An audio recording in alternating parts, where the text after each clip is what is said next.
Please tell me that worked. Please tell me that worked. Do we have to restart the stream again, chat? Am I going to lose my freaking mind? Do I have to do the whole intro again, chat? Do I have to do the entire intro again? Can you hear me now? Can you hear me now, chat? God! I gotta do the whole intro again? Oh, God, that was just spewing such facts and knowledge, and you guys couldn't even hear it. Are you kidding me? No! No! Run it back.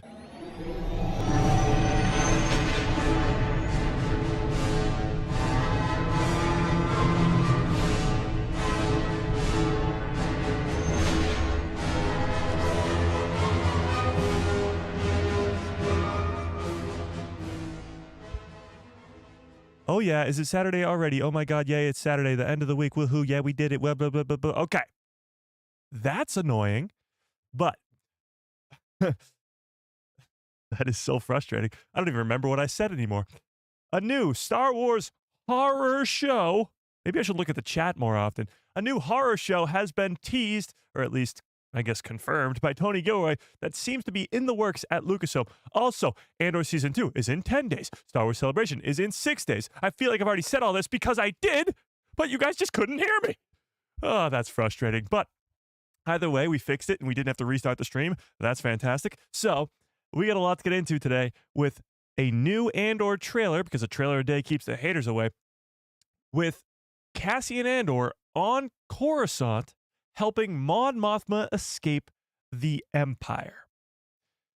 I know, a lot going on, and of course, we've had trailers pretty much every single day this week. It's been a crazy week for Star Wars news. We got those 7 new projects, I guess. There's books and other stuff that were announced last stream, with a Vader novel that comes out at the end of this year. We also had Tales of the Underworld announced last week, in Star Wars Celebration's in 6 days. So they're announcing all these projects before Star Wars Celebration.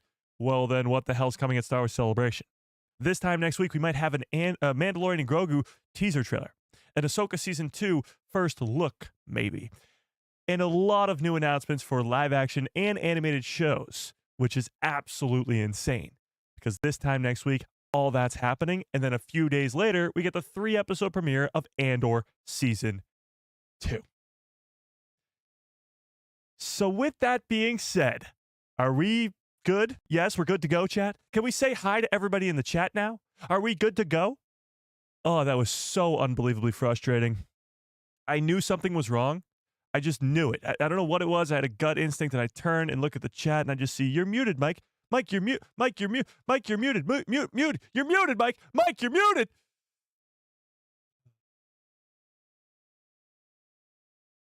What a day. Okay, let's say hi to everybody in the chat, shall we? That's so frustrating. At least we didn't have to restart the stream, though. Okay. Jared on TV, what's up? Matthew, how we doing? Dom in the house. Brandon Baker, how we doing? Rachel, what is up? Dark Sky, how we doing? Austin in the house. Darth Vader, what is up? Adam, how we doing? 50 Thunder in the house. Holly, what is up? Starship 66, how we doing? Star Wars Order, what is up? B-Man in the house. Haja, what's up? 730 Evie, how we doing? Ficon in the house. Chris, what is up? If I missed you, you know the deal. Just yell at me in the chat. Let's give everybody a nice little Hello there. General Kenobi. Okay. So after quite the start to a live stream, so frustrating. Last live stream on Thursday, we had to restart the entire stream because my screen was completely black. And now today, for some reason, you guys can't hear me. What a week it's been, chat. What a week it's been. And yet, we're still loving it, because guess what? We're getting an Andor freaking trailer a day at this point. And we got 10 days until Andor. And we got Tony Gilroy talking about horror Star Wars, which some fans seem to really, really enjoy. And some fans are like, no, thank you. I don't want horror in Star Wars. And it brings up almost a constant debate amongst the Star Wars fans, and that is, should Star Wars go that route? And Andor, Season 2 specifically, being only 10 days away, is the perfect time to talk about this. How serious, how adult, if you will, should Star Wars get Well, first, let's talk about this news. Let's talk about what Tony Gilroy actually said in the fact that there could be a Star Wars horror show on the way. Let's talk about it. Actually, before we even pull up the article, let me put up a poll in the chat. If you haven't smashed a freaking like on this stream, I don't know what the hell you're waiting for. 68% of you think you are the greatest. That's awesome. Okay. Do you want a Star Wars horror show? Yes or no? Now, we don't know what this would mean. Would it be like Darth Vader, but it's just scary because he's hunting down Jedi and they use him as sort of a scare tactic?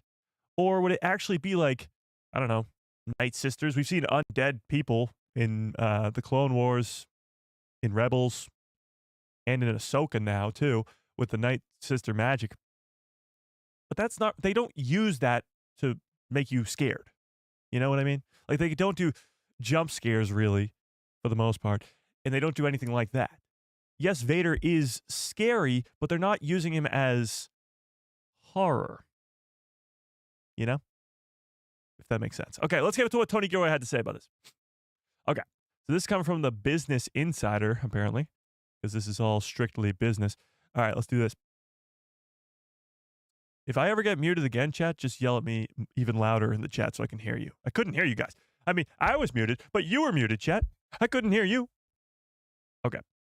It's really funny, though, because it was 100% on me. I kicked the wire that connects my microphone to my PC, and I knew I kicked it before the live stream started. And then I was like, oh, that'll be fine, because I could hear myself in my headphones. So I was like, all right, it's fine. And then it wasn't. What a great start. Okay, let's get into this article, shall we? Andor creator Tony Gilroy says that Disney has a Star Wars horror project already in the works. Yeah, that's right. This isn't something new. This is already in the works. Andor creator and showrunner Tony Gilroy says that Disney is working on a horror project within the Star Wars universe. The showrunner briefly touched on the future of the Star Wars franchise while speaking with SFX magazine in March ahead of the final season of Andor.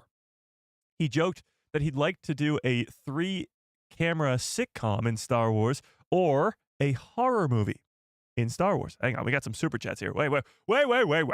Before we get to what Tony Gilroy had to say, we got to get to these super chats. Holly with an insane $20 holla, holy crap, says, Mike, could this new Vader novel be connected to the horror show? Well, when you look at the cover of the new Vader novel, and I'll show you guys, if you weren't here for Thursday's live stream, we talked about this. Wait, where the hell is it? Hang on. Vader novel. Yeah, we talked about this. This new Vader novel called Master of Evil. And clearly that looks like sort of a scary, I guess, cover with Vader looking all scary.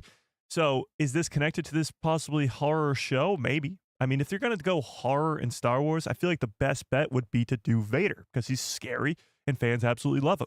So if you're going to go down the route of taking a huge risk in putting in the genre of horror into the Star Wars universe, then Vader is probably your best bet. So possibly, Holly, and I appreciate the $20 holla. That's insane. I really, really do. I Hodja with a very generous $5 holla says, how did it feel to be mutated today? Mutant today, Mike? What X-Men would you be? Why is it Mike Nito? And are you going to be in Secret Wars? Mute the Force be with you. Well, thank you, I Hodja, for that cryptic texts. But if I was to be a X-Men, I mean, who doesn't want to be Magneto? Magneto is the best. Magneto's great. I don't know. Who do you guys think I would be if I was an X-Men? Okay, with that being said, now that I've been so rudely interrupted by these extremely generous super chats, let's get back to this article, okay? So, he was joking that he would do a 3-camera sitcom for Star Wars or a Star Wars horror movie. Tony Gilroy spoke with Business Insider on the Andor Season 2 red carpet in London on Thursday and when asked what he would do within a Star Wars horror project, he said that Lucasfilm and Disney already had one in development. As he says this. They're doing that. I think they're doing that. I think that's in the works. Now let's watch the actual clip because, I mean, And last question. You recently talked about how this could, open the doors for Star Wars as a franchise. Personally, I'd love to see Star Wars move into horror, maybe. They're doing that. I think they're doing it. Well, that's I interesting. think that's in the works. Yeah. Okay, good to know. that's his response. And this isn't like, maybe they're doing, maybe they're doing. No, he's like, they're doing that. They're doing that. They're doing that. To see Star Wars move into horror, maybe. They're doing that. I think they're doing it. Well, that's I interesting. think that's in the works. Yeah. He immediately goes, they're doing that. And then he kind of seems like, oh, I made a mistake here. I think they're doing that. I think they're doing that. Yeah. So it seems to me that Tony almost pretty much revealed something that wasn't supposed to be revealed at this moment. And I think that's why he sort of backtracks by saying, I think. But he immediately jumps on board with, they're doing that. So Tony knows something that we don't know, Chet. And that is that there is some sort of horror show or project in the works over at Lucasfilm. What it's about, we have no idea. Will it be announced at Star Wars Celebration next week? We have no idea. We really have no clue at all about what this project even is. However, Tony Gilroy himself, the man, the myth, the legend, the writer that gave us some of the greatest Star Wars content of all time, Rogue One, Andor Season 1, and now Andor Season 2, has just confirmed that there is a horror project going on at Lucasfilm. So, Tony Gilroy didn't say whether the project would be a TV show or a movie. He also clarified his previous comment by saying, he also clarified his previous comments, I'm agnostic about what should be done. I was rifling on the thing where I said, do a 3-camera sitcom, of course. No, riffing, on the thing where I was saying, so I was riffing. Sometimes riffing doesn't work in the Star Wars community. Yeah, no, it doesn't. Whenever you riff in the Star Wars community, it becomes an immediate headline going, Tony Gilroy is going to direct the next 3-camera comedy sitcom for the Star Wars universe. But it was more of a joke. In this instance here, this is clearly not a joke. Clearly. He pretty much slipped up, if you will. Referring to Andor, Tony Gilroy said, the right creator in the right moment in the right vibe. You can do anything. So my hope is that the show connects, and then we can pass it along. We can pass along the favor that was given to us from the Mandalorian, and they can pass it along a good, healthy backwind to somebody else who wants to do something cool. So he's talked about this before, how the Mandalorian show itself helped him create Andor, because without the Mandalorian, there's no Andor show. Because the Mandalorian was such a big success on Disney Plus, that allowed him to do whatever the hell he wanted to create an Andor series. And we get one of the best shows ever in Andor. So if Andor's a wild success, which the first season was a success, but the viewership numbers were not what they wanted them to be. If season 2 is that wilding success with even better numbers, then I think this opens the door to seeing more ground level, serious, I guess, adult Star Wars, if you will, that fans love with this Andor show. And maybe that correlates to a horror show, maybe not.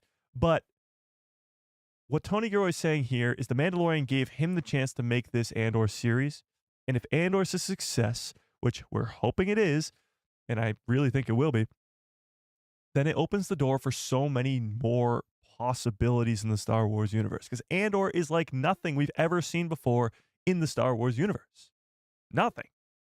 And that's what's cool about it. That's what people love about this show. But we do have another super chat. Hang on. Darth Plagueis lives with a very generous $10 holla. Holy crap. Says, you guys are feeling extra generous today. I appreciate it. A horror show?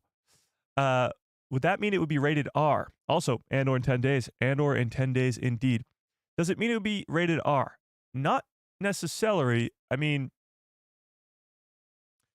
just because it's a horror show doesn't have to be rated R. things that are rated R because of swearing or like gruesome violence or nudity or whatever it is. And you don't really need all of that to make a horror show. Like jump scares and using Vader, for example, to be a scary presence, or even Darth Plagueis, to be a scary presence, or even about a Palpatine show or whatever it may be, then like you can do that without it being rated R, I think. I don't know. Here's the thing, and you guys tell me in the chat. I think Star Wars should never be rated R, ever. But being rated R and making a horror show are two very different things. But tell me in the chat, do you want a rated R Star Wars show, and do you want a horror show? Tell me in the chat. But let me get back to this article, please. God, you guys are so rudely interrupting me with all these great donations of super chats. I appreciate it. But can I please get back to this article? God, it's like my microphone died or something, and you guys want to fund my next one. Ugh. Ugh. Ugh. You know what I said to that? I said, ugh. God. Okay. So, what Tony Gilroy is saying here is because The Mandalorian was such a big success, he was allowed to make Andor, and he wants to do the same for somebody else. The Andor series is a more serious affair than some of the other Star Wars projects as of late. The political thriller focuses on the growing rebellion against the Empire in the year before 2016's Rogue One: A Star Wars Story, as well as A New Hope. The first season released in 2020 and was met with widespread critically acclaimed, and earned 96% on Rotten Tomatoes. Wow, I actually did not know that. It sits at a 96% on Rotten Tomatoes. I wonder what its audience score is. Hang on. Andor Season 1, Rotten Tomatoes.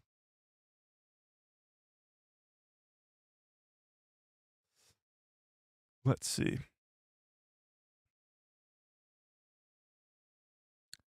Okay, or just don't let me see. Oh, wait, what?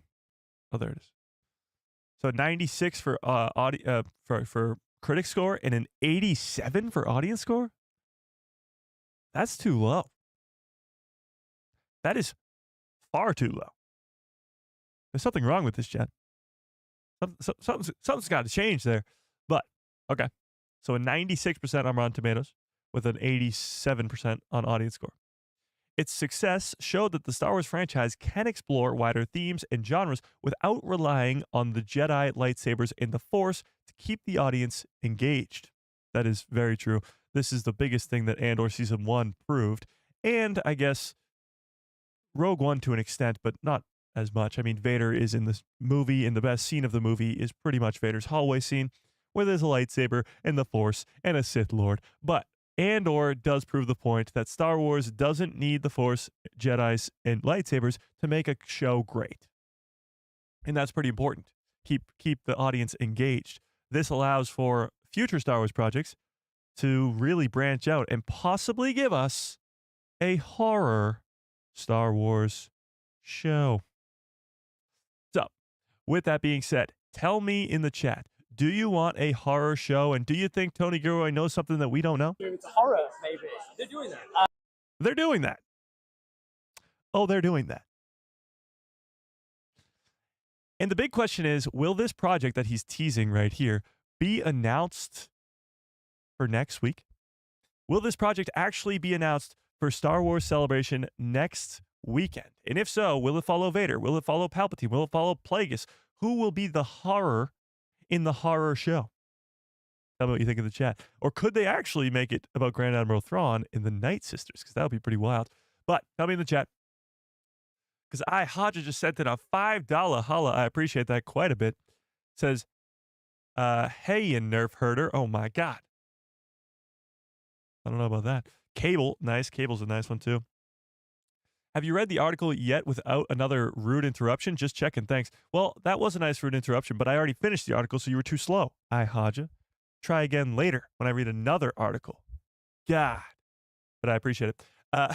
So yeah, that interview comes from Thursday night when there was the red carpet premiere thing in London about Andor season 2, where we got all the cast and crew and all that stuff. So a bunch of interviews came out. The big headline was this horror Star Wars show confirmed by Tony Gilroy himself to be in the works. But there was a lot of other things going on. Diego Luna saying a bunch of cool stuff about how this second season he thinks is so much better than the first season. And he said this before, but he said it again, that he thinks that this second season of Andor will change the way you watch Rogue One and even the way you look at Star Wars as a whole because of what it does. Not only for the rebellion, but for the characters of Cassian himself, K2SO, and hopefully some others that appear in Rogue One. Because the big question, of course, is Dedra being force choked by Vader? Will Palpatine show up in the Senate building? Will those characters appear? Tarkin too. Because Krennic's there, the Death Star's there, we're in the Senate, we're on Coruscant, and all that crazy stuff. And with that leads us perfectly into the latest and greatest, maybe not greatest, but the latest Andor Season 2 trailer that teases, or doesn't tease, it literally shows us Andor saving Mon Mothma from Coruscant. So let's take a look at this. Let's take a look at this. Okay. I got a lot of saved things here, chat, that I want to watch, but let's get to the trailer first. The Empire will be coming off the... Okay. Let's watch it. It's another one of these 30-second spots. I mean, they're just so good that they just keep on coming. We need to speak out. We need to stand up. The Empire will be coming after you and us and everyone we know. They want to rewrite the story. If we do not stand together,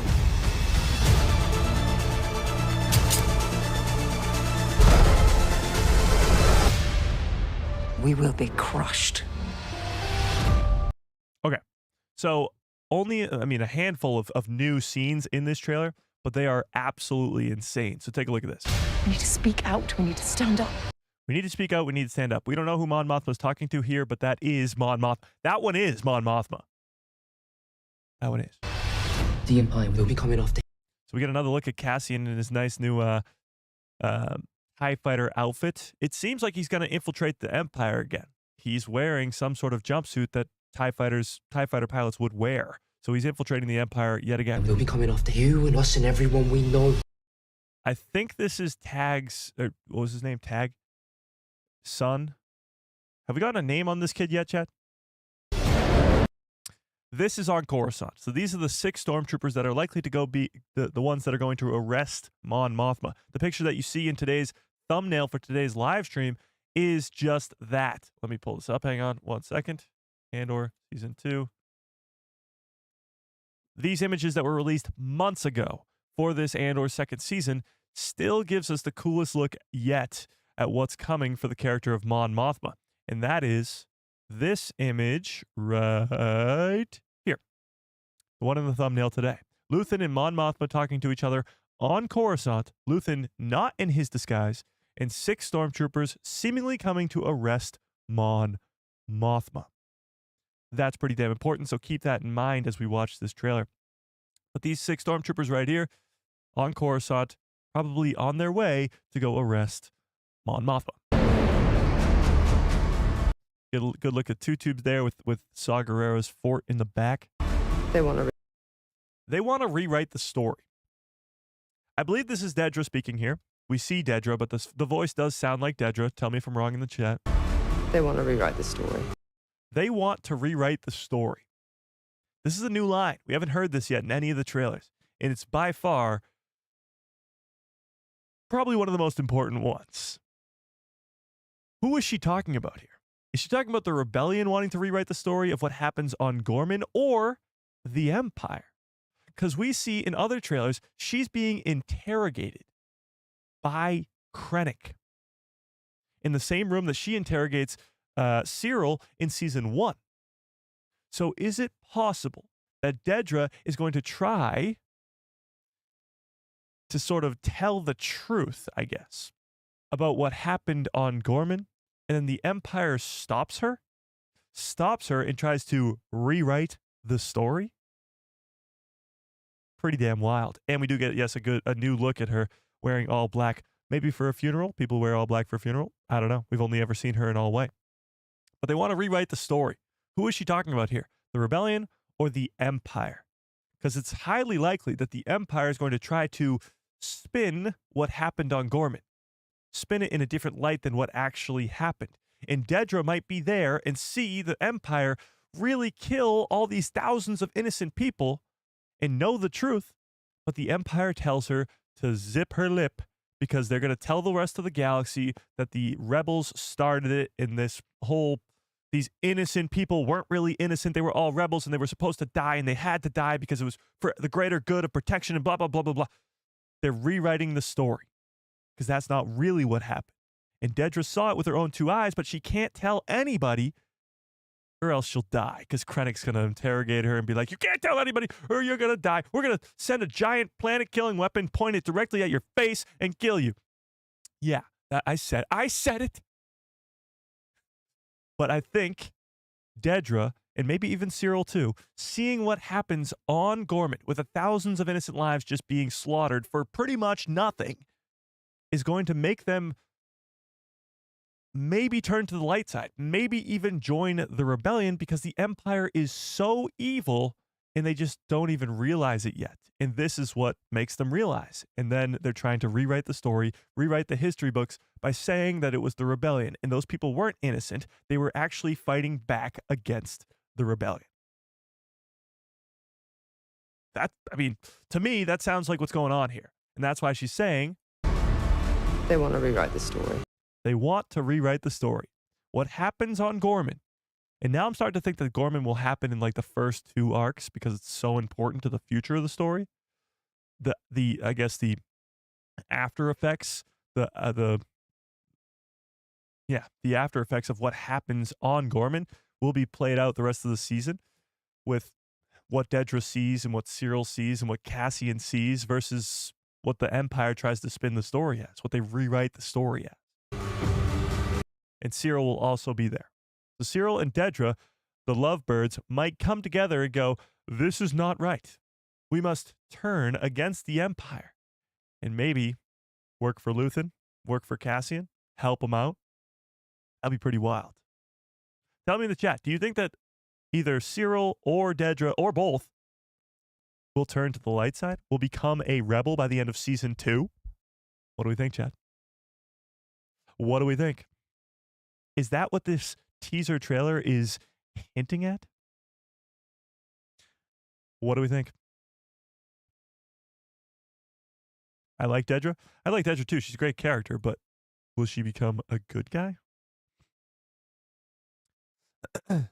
Leaks dropped that said that there would be a romance between Cyril and Dedra.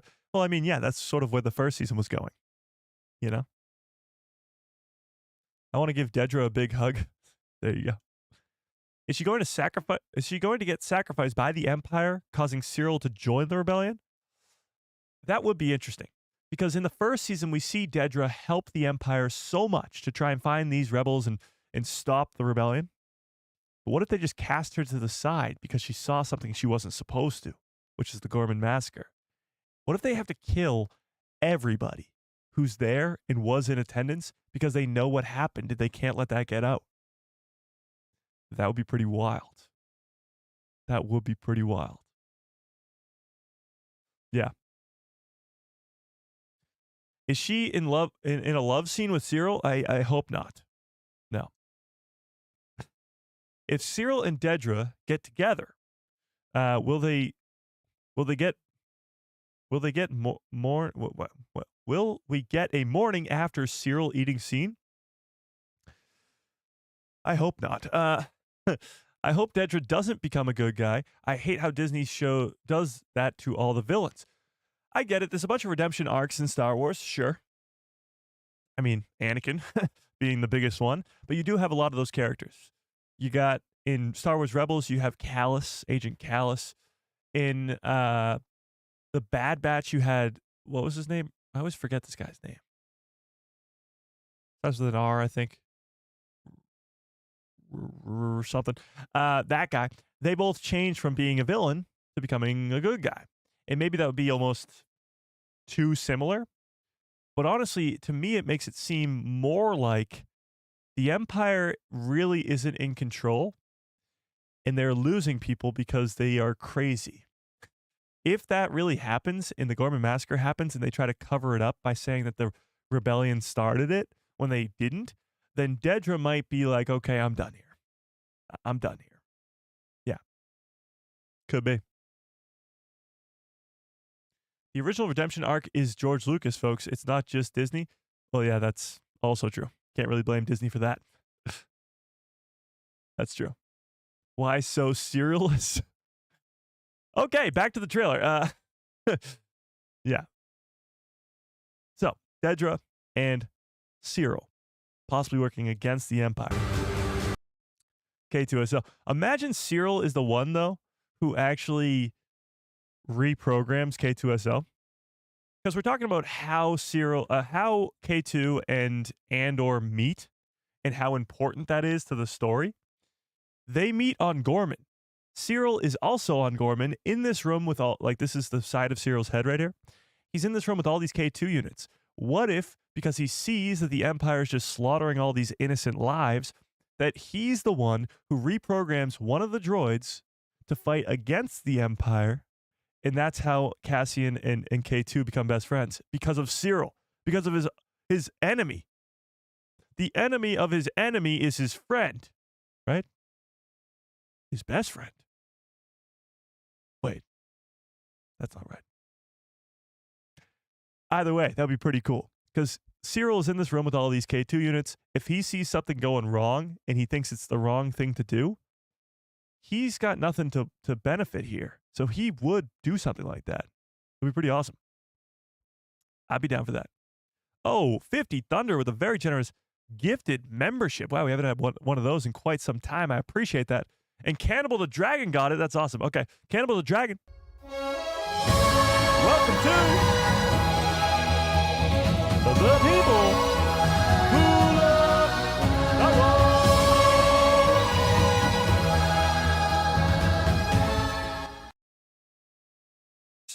Welcome to the people who love Star Wars, Cannibal. I appreciate that, 50 Thunder. I really would do. Super chats, memberships, keep the lights on over here and keep the microphone from being muted over here. So I appreciate it. Yeah. Okay. Thank you. Thank you, thank you, thank you. I appreciate it. Let's get back to this trailer. Now they've been so rudely interrupted by all these very generous donations. Could it be possible that Cyril is the one who reprograms K2SO? What do we think, Chad? Honestly, it sounds like a crazy theory, but it might just be true. Somebody has to reprogram the droid, and Cyril just happens to be in this room with all these other K2 units. I don't know. If we do not stand together. I wonder who she's talking to here. If we do not stand. This is not the first time we've seen this scene in any of the trailers either. Seen this scene? This is not the first time we've seen it. So, I mean, it clearly looks like an important conversation. Together.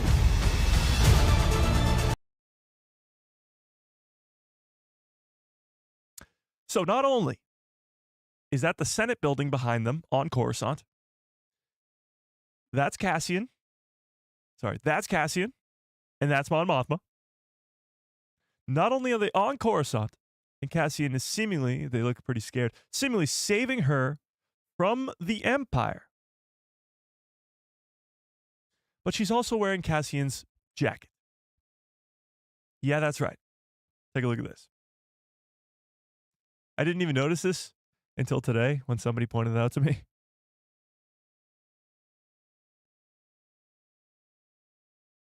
The same jacket that we see Cassian wearing in the very first scene of the first trailer for this show is the one that Mon Mothma is wearing here on Coruscant. So this is the escape. This is when Mon Mothma has to be rescued from Coruscant, from the Empire. And Cassian is the one to do it. That's pretty awesome. So this is probably one of the coolest scenes of this entire trailer. And there's a couple more coming up, but This one's probably one of the coolest. Out, we need to stand up. If Hang we on. do not There it is. So this is one of the coolest scenes. Cassian is saving Mon Mothma from Coruscant. Now, this was brought up to me in the Discord, and it's a great point. In Star Wars Rebels, I think it's season 3, we see the Rebels crew, the Ghost crew, rescue Mon Mothma in space. They meet her in space, pick her up, and transport her to Yavin 4. So the events of that take place during the events of this show. But how Mon Mothma escapes Coruscant is not seen. So that's what this story is going to tell us. Cassian's the one who rescues Mon Mothma from the evil empire here. That's awesome. That is so cool. So that's this is, I mean, first of all, why are they walking towards the Senate building? That's a little scary to me. I don't know what's going on, but it's cool nonetheless. Mike, what's up? Hey, Mike, love the channel. Made me want to start my own channel. Watching you every day. Well, I appreciate that, Mike. Great name, by the way. And good luck. Good luck. Everybody go subscribe to Mike. And not me, the other Mike. Okay. Now we get some Yavin 4 scenes. Take a look at this. This is Yavin 4. The inside of a hangar here. Don't really see much going on. But this is Vel. Vel's got a lot darker hair now. She's on Yavin 4, and she seems to be making some sort of speech, some sort of hype speech to get people to go fight. Now, where they're going to fight, I don't know. But clearly there has to be some end game for this second season. It's not only just going to lead us into the opening scene of Rogue One, because we know that's what it's going to do, but we also know that it's going to give us some sort of plot within itself, some sort of beginning, middle, end to the story of Andor Season 2. And there's going to be fights, there's going to be battles, there's going to be action, and Vel is going to die. I got a bad feeling about this. Yeah, so we've been predicting so many deaths in this second season of Andor. Luthen obviously being the most obvious one, because he's been talking about how he's making all this for a sunset he'll never see. He's given everything to the Empire. I mean, the Rebellion, not the Empire. And he's very likely to die. But there's a lot of other characters that we don't see in Rogue One. A lot. And Vel is one of them. Cinta, of course, too. Bix and Brazos and B2 and Luthen. But Vel is one of them. And the biggest question mark is sort of her character, because she's really not in many trailers. And this is the best look that we've gotten at her so far. So the big question is, will Vel die here? Not here, obviously, in this scene, but is she going on a mission? Is she starting some sort of thing on Yavin 4 here? Some battle that she's starting up that's going to end with her demise.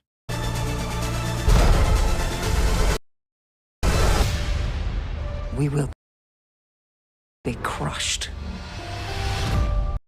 We will be crushed. We will be crushed. It really seems like, just based off the marketing here, that we'll be getting a lot of Krennic in this second season. And I mean a lot. Like the amount of Dedra that we got in season 1, I'd say at least that, if not even more, of Krennic in season 2. First of all, introducing him is very important, because this is technically the first time we see him. And introducing this character to not only the other characters like Dedra and Cyril and whoever, but to the audience itself.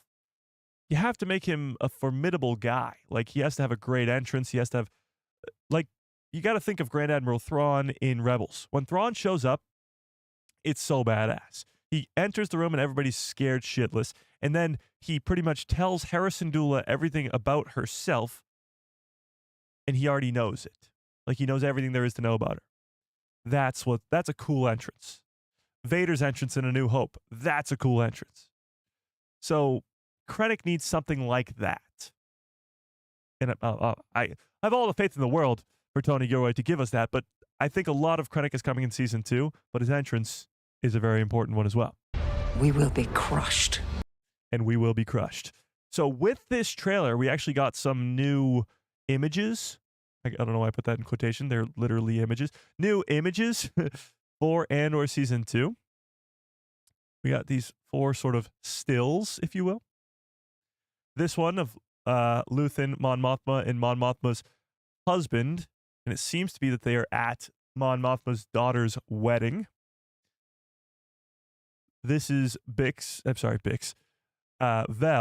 and Cinta. They're on what seems to me a Coruscantian-esque planet. That's a word. I mean, it's very Coruscantian. It's a word. It's got to be a word. What do you call the people who live on Coruscant? Coruscantian, of course. But it does sort of draw a line in between these two characters, literally and metaphorically, because, well, we don't see Cinta on the Yavin 4 base in that trailer, and we do see Vel. So Cinta's probably a goner too. And then the 4th one is Cassian and K2 in the cockpit of this ship. Now, I don't know who's behind them. It kind of maybe looks like Melshi a little bit. But we haven't gotten to see much of K2 and Cassian next to each other in any of the trailers for this show. But this sort of gives us our best look. I mean, it's a still, so it's a very high-quality image. I mean, first of all, this is really cool, but when you put it side by side, and we'll get to that in a second, you put it side by side to this image from Rogue One, it's almost like Diego Luna is aging in reverse. It's like this guy just keeps getting younger. Like, does he not look older on the bottom one? And that's in Rogue One. So the problem that they thought they were going to have was that this is 10 years after Rogue One, but it takes place in the Star Wars timeline before Rogue One. So, I mean, he's supposed to look younger, but Cassian or Diego Luna in real life is 10 years older. But somehow, some way, he looks younger. Something's not adding up here, chat. Whatever Diego Luna's skin routine is, we got to get our hands on that. Yeah. That's what we got to do. But having said that, we get our first great look here at K2SO and Cassian co-piloting some sort of ship. This isn't the same ship, obviously, but co-piloting some sort of ship. And this seems to me to be in the last arc of the show because he's together with K2SO. But the other steal that we got was this one with Luthen and Mon Mothma. And look at the background, study the background. Make sure you remember this background. Because if you look at this image, it's the same location. So, not only does this confirm that what seems to be Mon Mothma's daughter's wedding is going to have Luthen in attendance, but it's also going to have Krennic and other Imperial officers, Imperial ISB looks like, in attendance as well. So now, yes, the Gorman massacre is going to be crazy. People get massacred. Cassian's going to be there. All that happens. I'm beginning to think that the Gorman massacre and Mon Mothma's daughter's wedding are going to happen at the exact same time. Think about it. The people who are in attendance at the wedding, Luthen, Mon Mothma, Krennic, they are not on Gorman. The people who are on Gorman, Dedra, Cyril, Cassian, Melshi, they are not at the wedding. Now, granted, those characters wouldn't be invited to the wedding in the first place, but it's highly likely that those two events take place at the exact same time. And what's even cooler about that is that Mon Mothma and Luthen will get the information that the Gorman massacre has happened at the same time Krennic does, and they're both at the same party. So they'll both be informed that the Empire had just slaughtered thousands of innocent lives at the exact same time, at the exact same place, at Mon Mothma's daughter's wedding. Now that, my friends, is called great writing. You're going to get a scene, hopefully, where you get somebody whispering Krennic's ear, something bad has happened, sir. And then somebody comes up to Luthen and Mon Mothma and goes, something bad has happened. And they both find out at the same time, look across the room, make eye contact with each other, and then they shoot each other in the head. No. Then all chaos. It's just all hell breaks loose. And that would be insane. That would be insane. What if Mon gets arrested at the wedding? Oh my God. I don't think so, because she has to make that speech in front of the Senate. So I don't think she'd be arrested at the wedding. But she could definitely like have to leave the wedding early or something crazy like that, where she has to get out of there quick. Because Krennic is like, oh, I heard something happened on Gorman. And she's like, you pig, you monster.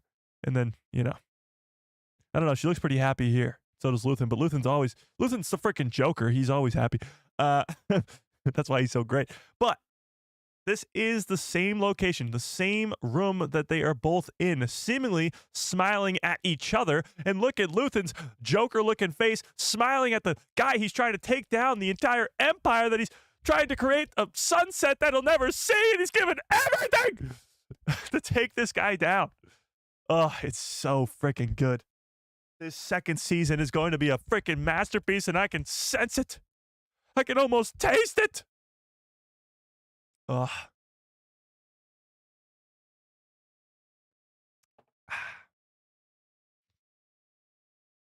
He's more like Clayface? That's just mean. Okay, but this is pretty wild. I mean, we're getting a trailer a day at this point for this Andor Season 2, and every single trailer gives us at least one, if not two or three or four, new scenes that give us so much more information into what's going on in this second season. We're piecing it all together slowly but surely, and obviously, don't call me Shirley, but we'll eventually see it and how it really plays out in 10 days. But it seems to me that the most important two events that are going to kickstart this entire series are the Gorman Massacre and Mon Mothma's daughter's wedding. And I think both of those events take place at the exact same time and in the first arc of the show. Yeah. If not the second arc, but I would more likely the first arc. And then the sort of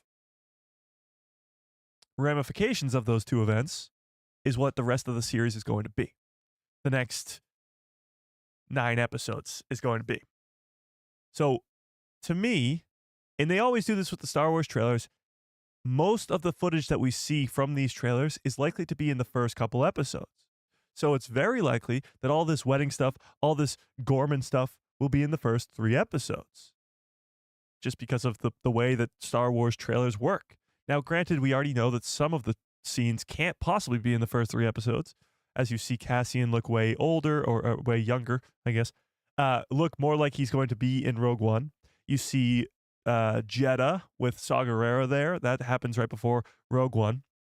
So there's some scenes in these trailers that we know for a fact will be in a post first 3 episodes world, but the majority of the trailers that we've watched so far have focused on the Gorman Massacre and Mon Mothma's daughter's wedding.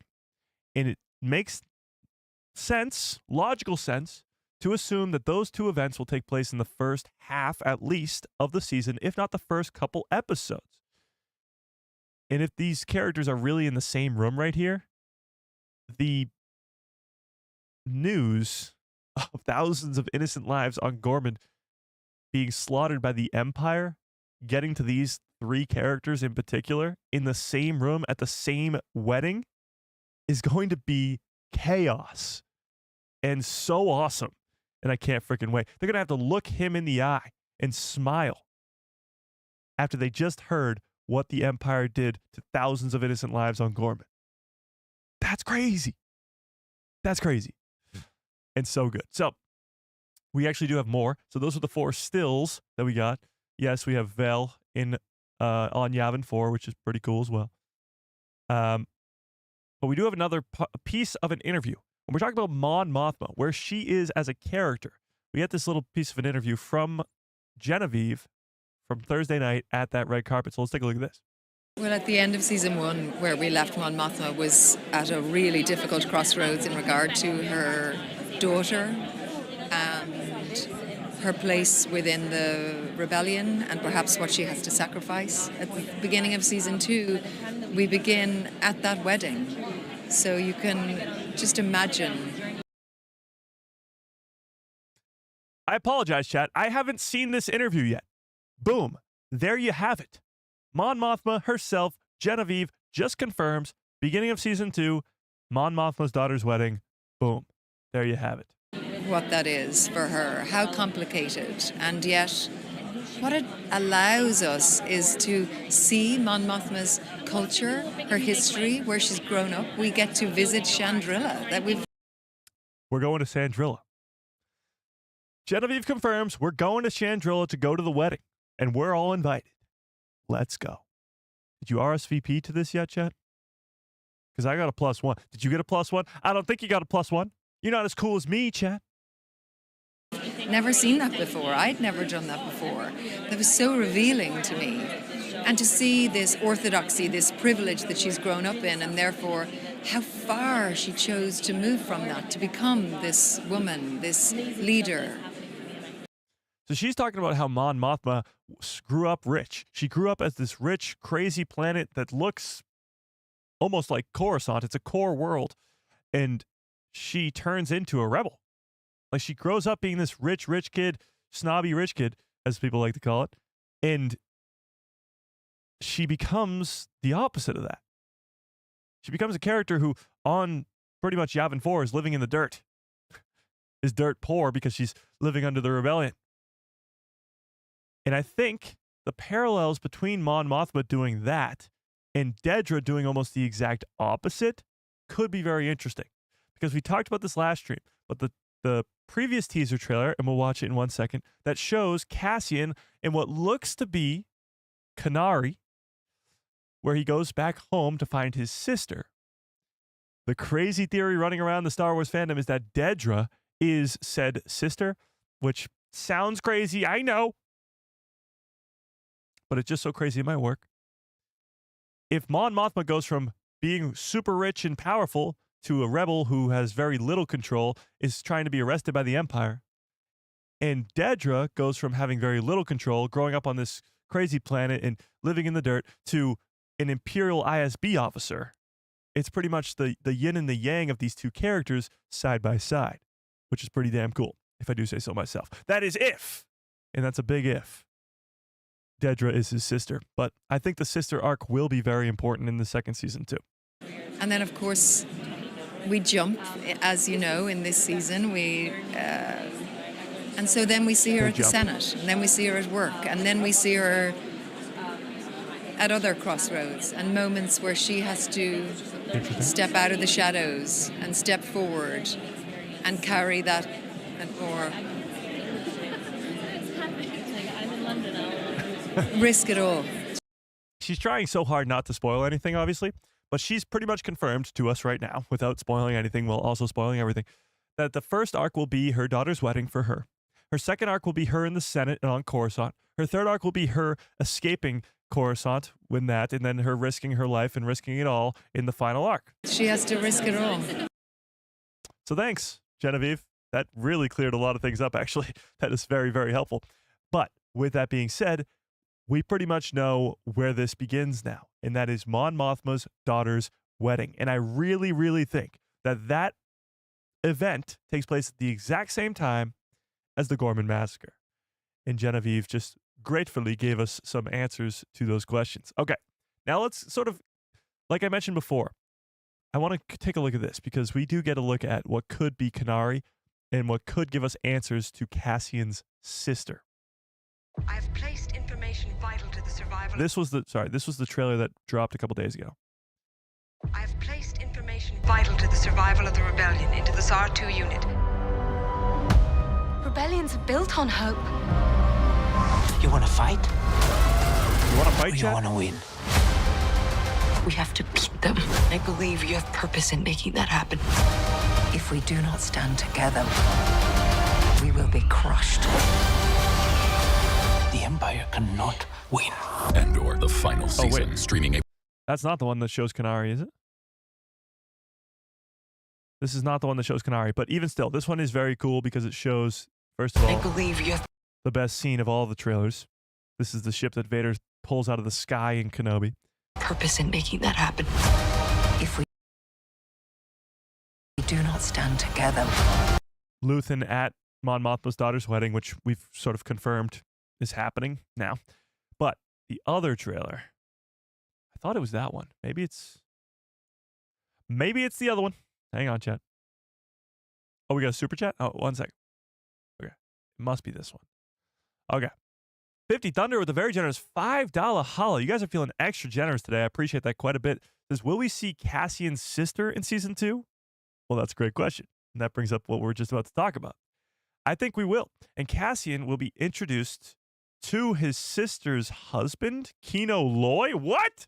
Okay, that would be crazy. I don't think that's happening. But I do think we'll see his sister.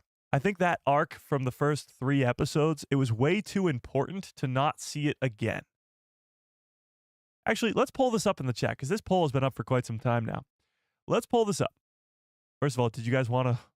62% of you guys want a horror Star Wars show.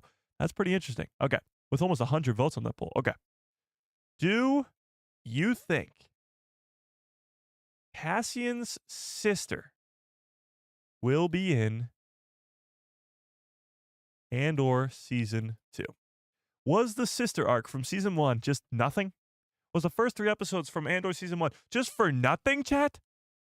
Or will it be revealed who Cassian's sister is? Will it be shown who Cassian has been looking for this whole time? And with that, let's watch this trailer because I think this gives us sort of a little bit of an insight into where his sister might be. Not everybody knows it yet, but it's coming. Your rebellion is struggling. Lack of trust. We need to come together. And if it goes up in flames, It will burn very brightly.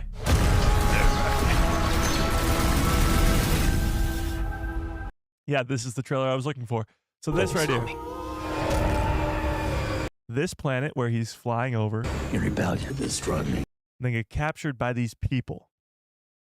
Keep this in mind for 1 second. And can I get some good cups follow orders in the chat, please? Bumpa. So, this planet, where he's captured by these people who look to be almost the same age as him, who look to be pretty, I guess, dirty and messed up, I guess. I don't know. They look to be that they were the people that he left all those years ago on Kenari. And he might be looking for his sister and coming all the way back here. Now, honestly, this would make the perfect sense to be the last arc. Is this Yavin? I don't think so. These don't look like rebels to me. Just, they don't. I think the rebels look a little bit better than this. Not gonna lie. But, to me, it would make the most sense if you're starting the show with a 3-episode arc of Cassian looking for his sister, and then you end the show with a 3-episode arc of him going back to Kenari and finding said sister, or at least finding the information to go find his sister somewhere else. That would be pretty damn cool. Going from the beginning to the end and sort of tying it all off once and for all, giving a full circle moment for the entire story. To me, it seems very likely that the sister will be revealed. His sister is not real? That would be crazy. Would Marva lie to Cassian? Well, I don't know if she was lying as much as she just doesn't know. Like, Marva does tell Cassian in season 1 to stop looking for his sister because she's not out there. But how would she know that? Like, did she go back to Kenari and look for his sister? I don't think so. So, I don't know.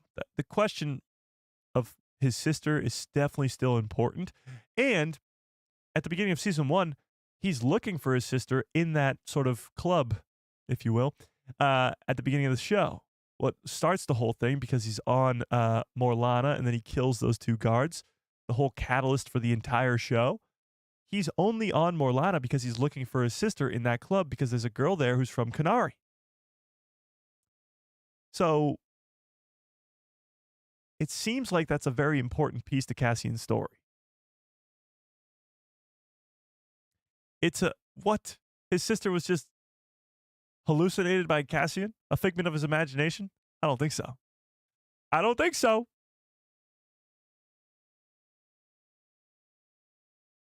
His sister is at the massacre and dies. Now that would be very cool.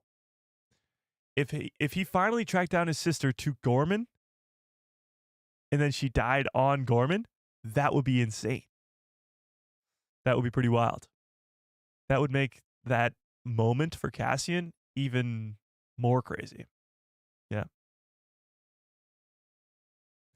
Yeah. Matthew says, has she been on Kenari this entire time and he didn't bother to look there? I feel like he must have looked on Kenari before the show started, but maybe not. I don't know. Star Wars Politics up says he finds his sister at the end of the season, and that's what he called a book ending, right? No, that's what I'm saying. If the final arc is him finally finding his sister, then it's sort of an all put together series. The story has a start and a finish, you know? I really don't think we'll be seeing Ferrix in the second season. No. I feel like none of the characters can go back there because the Empire has taken over that planet. There's really no way to go back, you know? There's no going back. Okay, but we do have another interview with Diego Luna himself where he's talking about Andor Season 2. So let's take a look at this. So this is a Vanity Fair article that came out yesterday, 2 days ago, something like that. And this is Diego Luna talking Andor Season 2. So let's take a look at this. There he is in all of his glory. Diego Luna is ready for a revolution. The Andor star on Jedi Knights. What?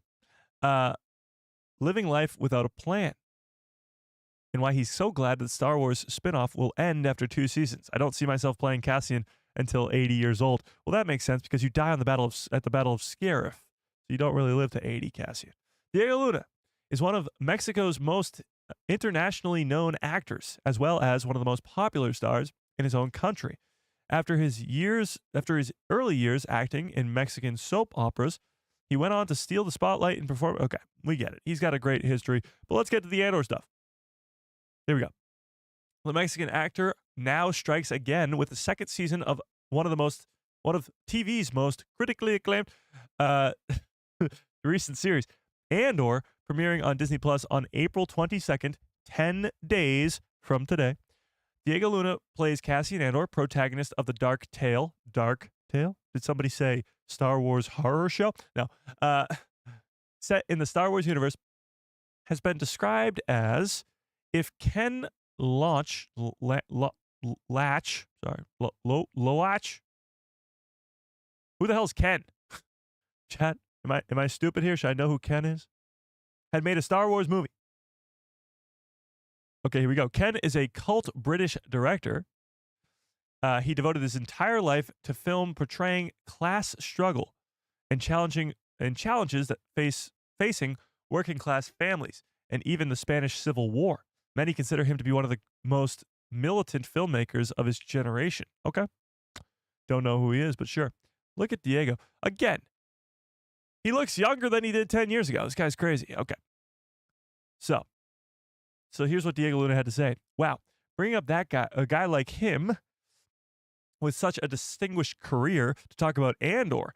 I think I know where you're going, Diego Luna said. Communities in this film have always needed to tell their story.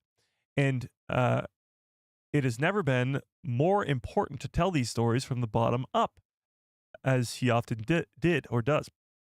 Right now, the world is defined by a struggle for power, and this series talks about exactly that. So obviously, Andor is a struggle for power. It's the rebellion versus the Empire. It's the early days of said rebellion.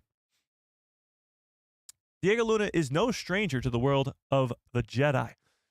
His most commercial film was Rogue One, a critically acclaimed as well as popular success. Rogue One seems to be a lot of Star Wars fans' favorite, if not top 3 Star Wars movies. Tell me in the chat, where does Rogue One for you rank amongst all other Star Wars fans? For me, it's number 3.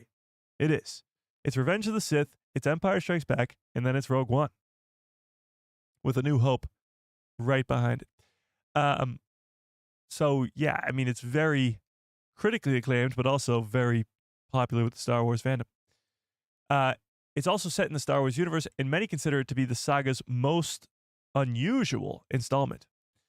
I think Andor wouldn't exist without Rogue One, obviously. It wouldn't exist without a lot of things, Rogue One being one of them.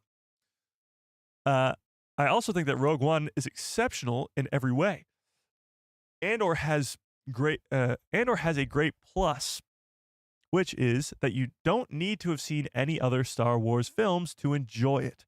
That's very true. If you watch Andor Season 1 and you've never seen another Star Wars project in your life, you won't be lost.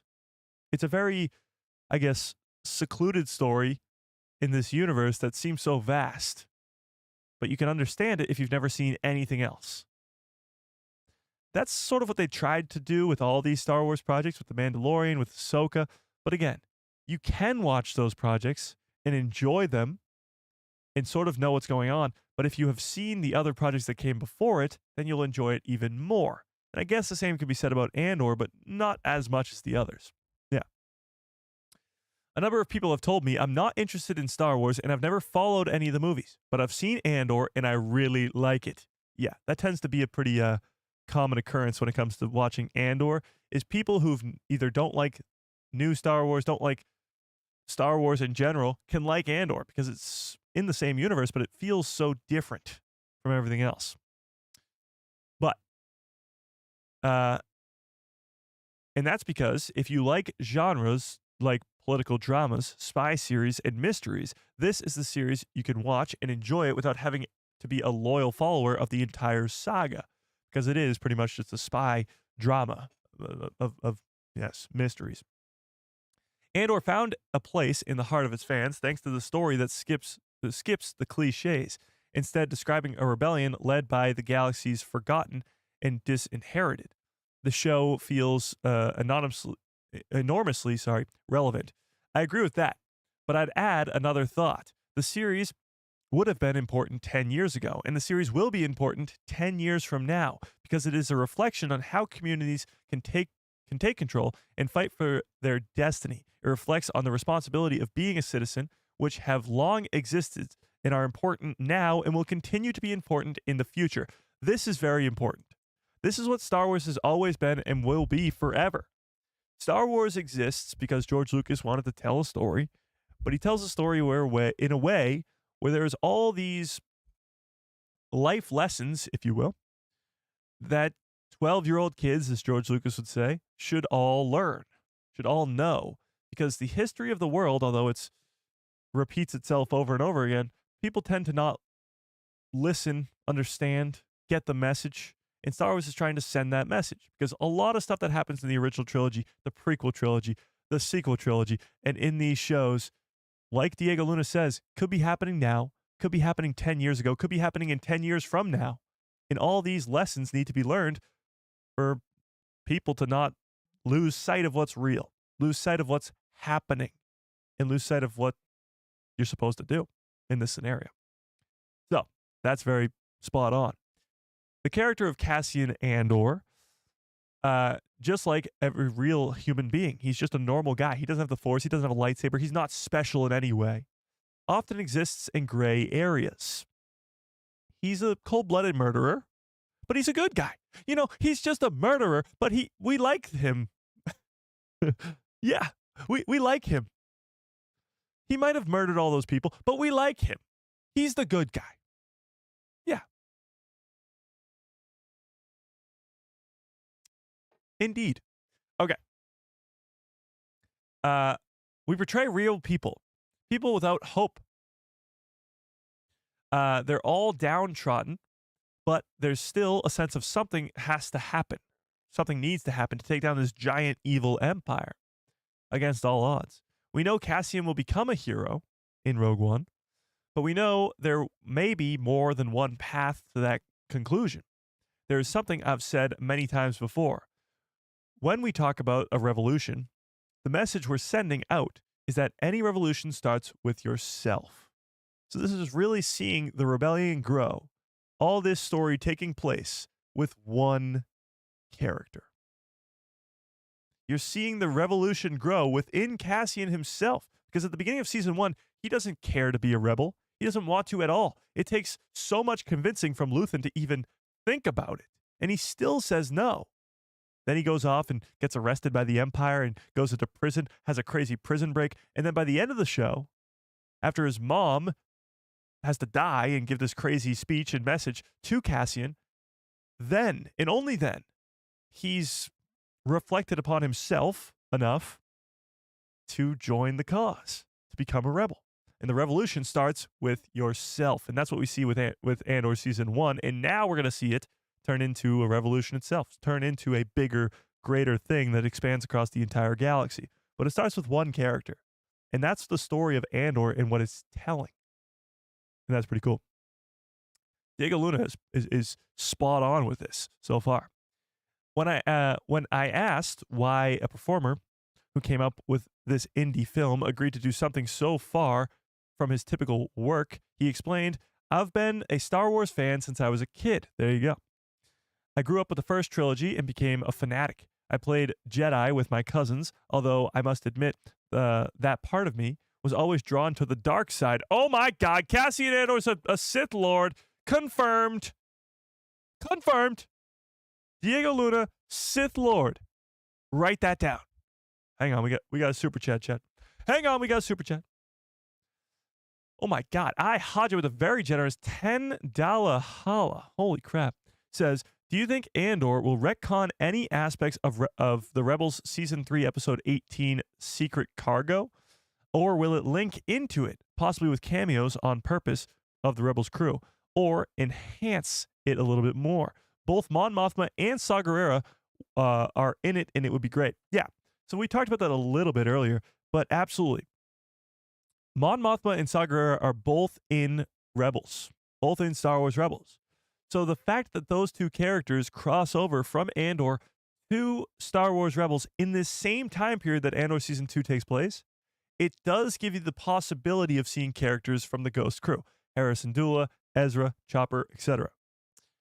But, Chopper, are you in Andor Season 2? He signed the NDA. He can't say anything. But with that, we know how Mon Mothma gets... We don't know how she gets rescued from Coruscant, but we know how she gets from space to Yavin 4. That's the Rebels crew. They take her from space to Yavin 4. But how she gets to that space, how she gets rescued from Coruscant, is the story that the Andor series will tell us. And then the Saw Gerrera of it all, I really don't know. I think Saw Gerrera is going to have a lot more screen time in Season 2. I mean, he's only in, 3 scenes in Season 1? He's going to be more involved, but he has to get to the point where he is in Rogue One, which is on Jeddah and all mangled up. Because he's got that sort of oxygen tank thing, and he's really broken down. He's been through some stuff. And right now, in Andor Season 2, he's not. So he's going to have to go through some crazy stuff at the beginning of this second season, or at least by the end of it. Some people say that they want to see Vader mess him up. It'd be pretty wild, but I don't know if Vader is going to be in this show. I don't think he's going to be going face to face with any of the rebels, because they wouldn't make it out alive. Yeah. But for sure, Saw Gerrera and Mon Mothma being in Rebels is going to be very important, and it'll stay canon. It won't retcon that show. It will almost work off of it a little bit. They'll play together, if you will. Yeah. But I appreciate the super chat. I really, really do. Super chats, memberships, keep the lights on over here. So I appreciate it. And now that I've been so rudely interrupted. Okay. So where were we? Oh yeah, Diego Luna's a Sith Lord. That's where we were. I was the smallest of all my friends, and I went crazy playing Star Wars. Okay, so he's a Sith Lord. We get it. Sith Lord. But to answer your question, the director of Rogue One came to see me and told me that he wanted me for a very particular Star Wars movie with a very different style of acting and hyper-realistic tones, bordering on neutralism. So, who's the director of Rogue One? Why am I blanking on his name?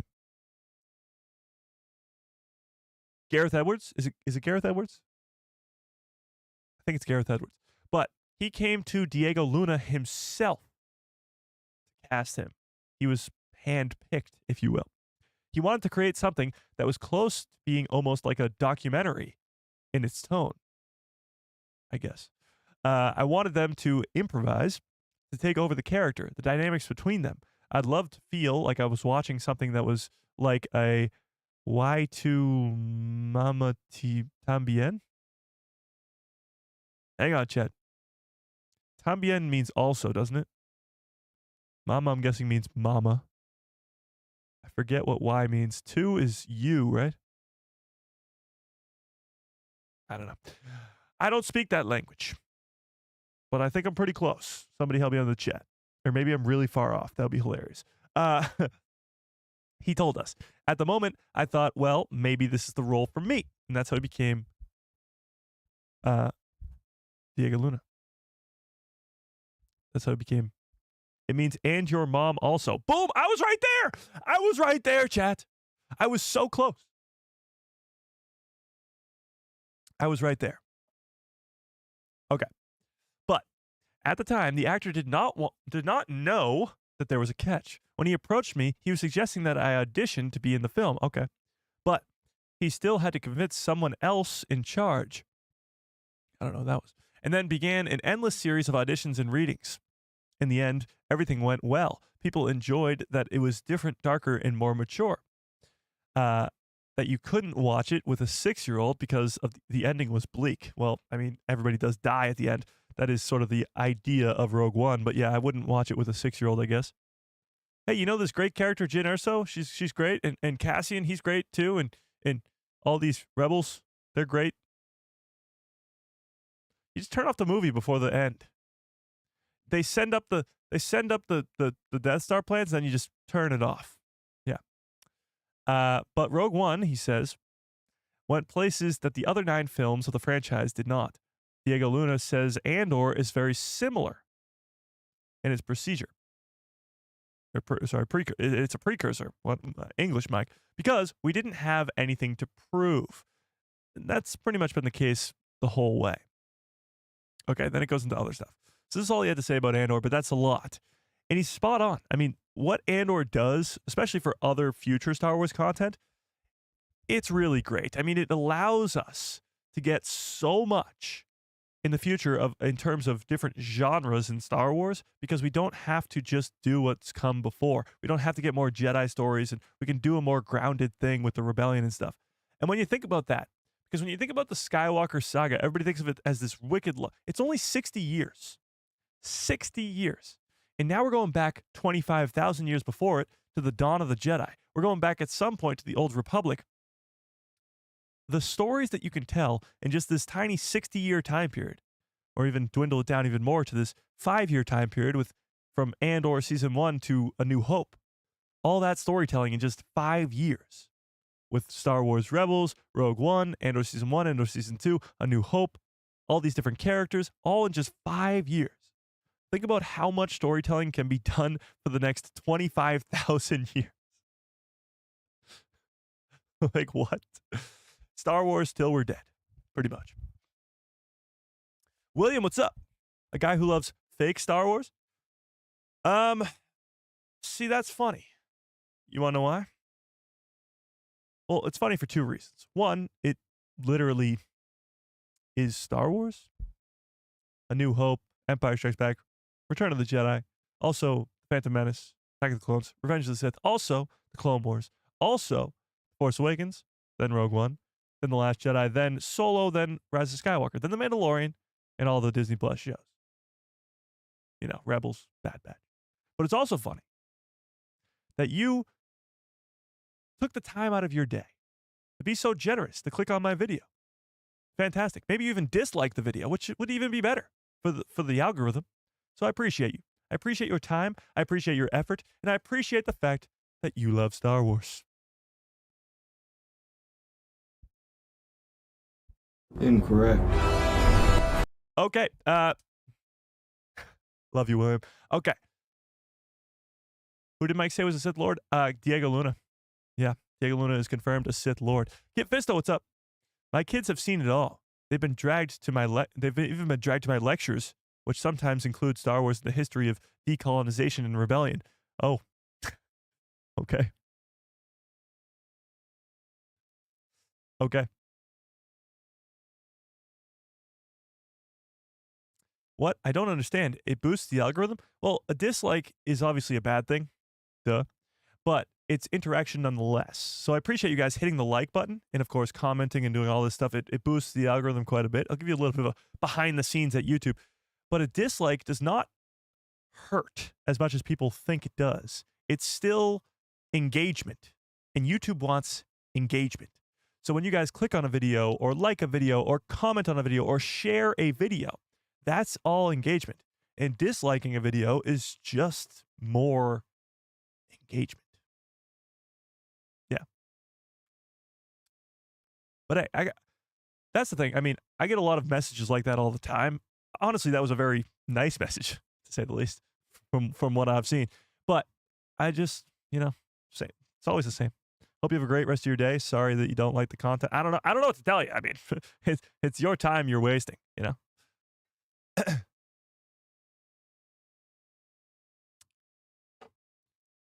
We stand here amidst my achievement, not yours! Not yours! I can't wait for more Krennic. Ben Mendelsohn's the GOAT. Okay. Let's get back to this trailer, though, since we've been so rudely interrupted. So we got like 12 trailers that were sort of piecing all this stuff together. But let's not forget, this was posted yesterday. Star Wars Celebration is in 1 week. And yes, they're, of course, hyping it up with Hayden Christensen because Star Wars knows their audience. They know how much we love Hayden. They know we want to see more Hayden. And we're going to get a lot more Hayden because Ahsoka Season 2 is filming right now. And it's going to be a lot. And I mean a lot. More Anakin Skywalker. But that was posted yesterday. There was something else I wanted to get to. Oh, this was from the red carpet too. So we got from left to right. My left, I guess. From left to right, I think that's Tony Gilroy's wife. If I were to guess, because I don't know who that is. That's Tony Gilroy. This is the girl who plays Dedra, blanking on her name. This is Stellan Skarsgård, plays Luthen. Mon Mothma, Cassian, Bix, Krennic, Val, and who does she play again? No, I'm kidding. That's Kathleen Kennedy. So this was at the premiere the exclusive secret screening or whatever the hell it was called in London on Thursday. Yeah, so the big question is, where are some of the other people?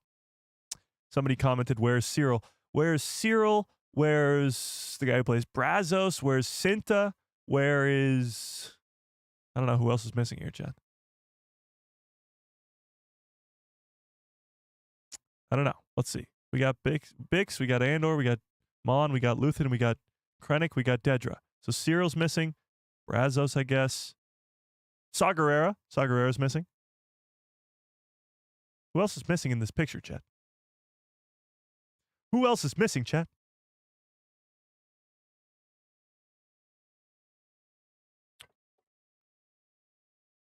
But obviously there's scheduling conflicts, so maybe not everybody can make it. But you got the core group, I guess, here. I must say, Luthen's my favorite character in Andor Season 1. I think he's going to be my favorite character in Season 2. Look at this jumpsuit. This is style. The greatest style I've ever seen. Like, it goes a nice suit and tie. Very, is he force choking us, Chad? What's going on there? Nice suit and tie. Diego Luna is also in a suit, but minus the tie. Then you get over to Stellan, and he's wearing a jumpsuit. It's legendary. This guy is the GOAT. The GOAT. Yeah, absolutely. It is kind of crazy because this was in London, and pretty much, I know Diego Luna, but probably a lot of this cast and Tony Gilroy and Kathleen Kennedy, they all have to be in London in about a week. That's a lot of flying. That's a lot of flying indeed. Yeah. Okay, but that's just sort of the cast from the other night. There was something else here that I want to get to. Oh, for you Acolyte fans out there, here's a little fun little tidbit. Currently, this is from the Hollywood Reporter. The Acolyte is now number 3 amongst trending series in the U.S. on Disney Plus, behind Daredevil Born Again, which is coming out week to week right now. Win or Lose, I don't even know what that is, but there. And then The Acolyte is number 3, Skeleton Crew is number 4, and Your Friendly Neighborhood Spider-Man is number 5. So there you go. Just for you Acolyte people. Yeah. Pretty damn cool if I do say so myself. Okay, but going back to this poll in the chat, which I'm going to end, by the way. Do you think that Cassian will be meeting his sister again in season 2? 68% of you guys, nice, said yes. So with that in mind, with Cassian's sister being in season 2, hopefully, what other storylines are going down in season 2? Because we talked about it. We've pretty much cracked the code for the first at least one arc, if not 2 arcs, for the first 2 arcs of the season. And that is Mon Mothma's daughter's wedding and this Gorman massacre, which is going to be probably the biggest thing of the entire series. But the question becomes, what are the last 2? Because going into season 1, we had no idea, none, zip, nada, that the Aldani arc was coming, that the Narkina 5 arc was coming.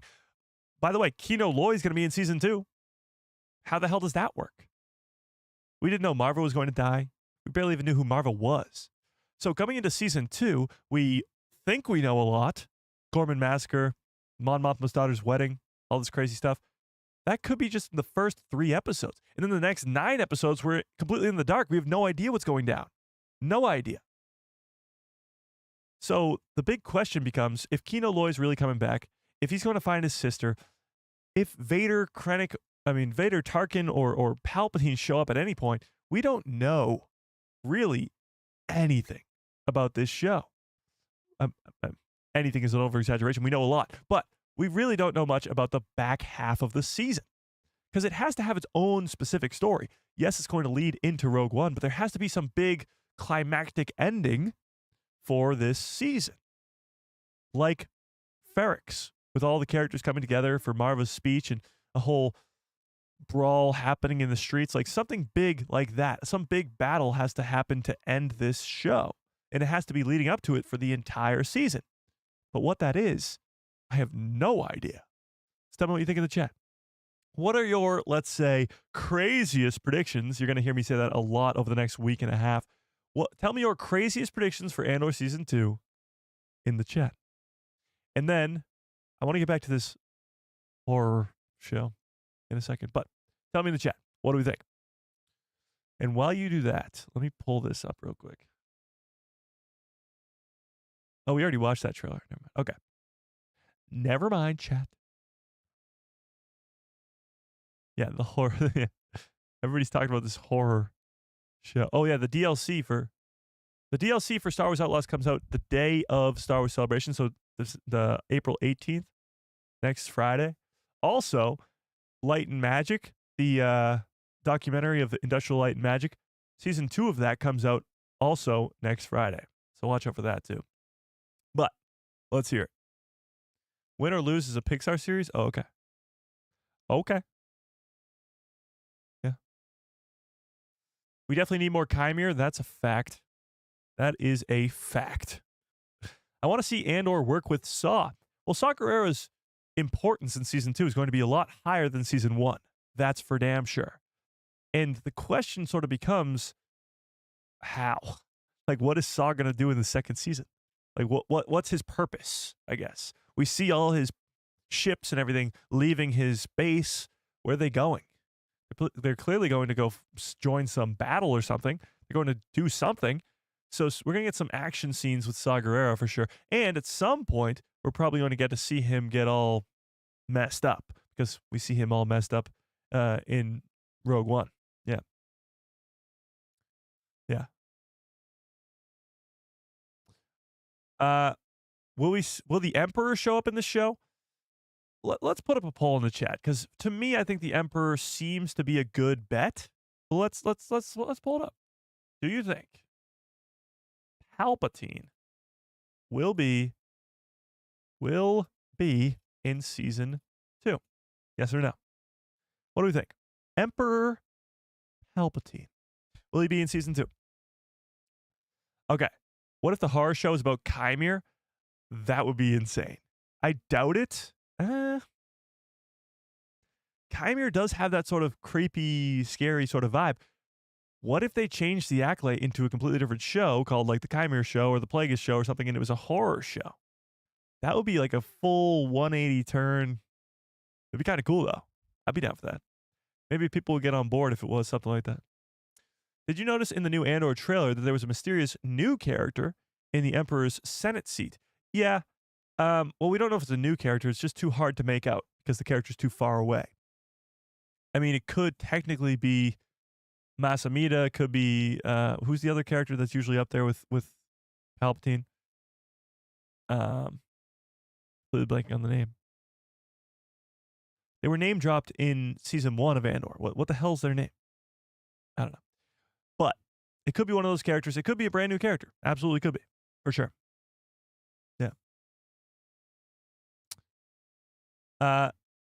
Cassian stealing this. So Cassian stealing this TIE Avenger is also going to be a very important thing too. That could be in the first arc. Yeah. He steals the TIE Avenger, finds Bix, Brazos, and B2. Mon Mothma calls out Palpatine in the Senate and gets rescued. Both of those are likely to happen in the first and second arc. I don't think so, actually. I think Mon Mothma's rescue doesn't happen till at least the third arc. Because she has to, first of all, have her daughter's wedding. And then Sly Moore. Yes, thank you, Sly Moore.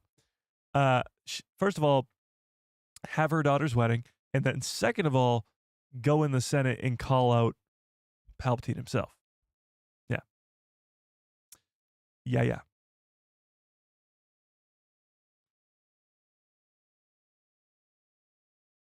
The Emperor might be referred to like in season 1. Well, he's referred to like 1,000 times in season 1. As us members are rewatching through season 1. By the way, tomorrow is the final members only watch party for Andor season 1. We're watching the final 2 episodes tomorrow. So if you're not yet a member, you can come join us for that members only watch party tomorrow to watch the final 2 episodes of Andor season 1. That'll be awesome. But yes, Palpatine's name dropped like 10 times in Andor season 1. So to name drop him is one thing, but to actually see him is another. And the big thing for me with bringing back Palpatine is when else are you going to do it? You can kind of bring him back in the Mandoverse by sort of teasing to him being on Exegol, I guess. But to actually see Ian McDiarmid play the character of Palpatine again, this might be one of the last times in Andor season 2. And I think if they have the opportunity to, they should do it. Yeah. I think the horror show will be about Vader's nightmares. I mean, Vader seems to be the front runner for this horror show. If they're ever going to make a horror show for Star Wars, I mean, Vader's the front runner. Yeah. I had a theory. Palpatine orders to arrest Mon Mothma at the wedding after seeing her speech. But Mon Mothma just confirmed the actress who plays Mon Mothma just confirmed that she will be having the wedding in the first arc of the series. That's what she says here. Daughter and her place within the rebellion and perhaps what she has to sacrifice. At the beginning of season 2, we begin at that wedding. The beginning of season 2 is at the wedding. That's what she's sort of just confirming for us there. How nice of her to do that. Make my job nice and easy. Yeah.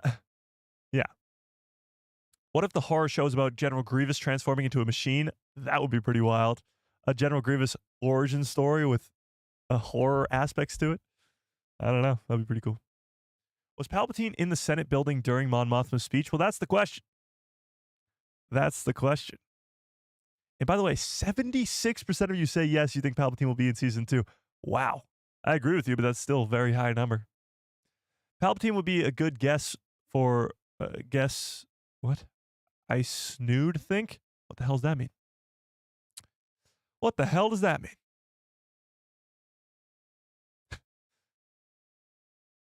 You're right, Mike. I got the massacre in Mon Mothma call out reversed in my head. Must be my brain is broken. I guess it is. You should probably go get that fixed. Brains are pretty important.